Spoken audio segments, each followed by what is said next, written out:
Dulu dikenal sebagai penyanyi dengan suara khas dan gaya panggung yang kuat, Pinkan Mambo kini lebih aktif di media sosial. Meninggalkan sorotan gemerlap dunia hiburan, Pinkan memilih untuk menjalani hidup dengan cara yang berbeda.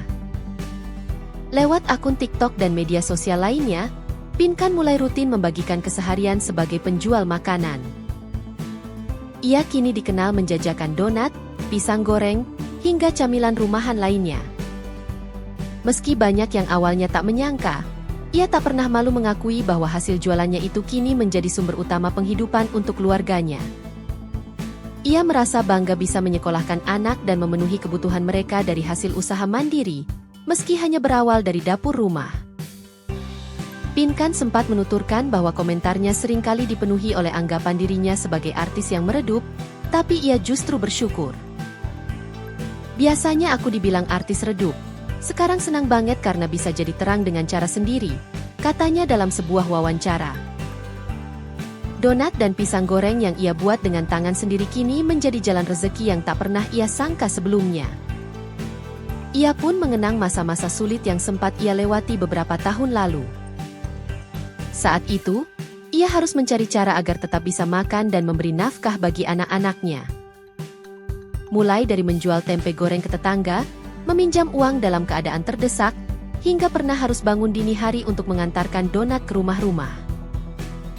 Semua itu dijalani dengan tekad dan rasa tanggung jawab yang besar, meski di tengah rasa lelah dan perih hati. Ada satu titik balik dalam hidupnya, ketika ia menerima tawaran menyanyi namun dengan bayaran yang sangat kecil dan disertai perlakuan tidak mengenakan. Di momen itu, Pinkan merasa harga dirinya sebagai manusia seperti direndahkan.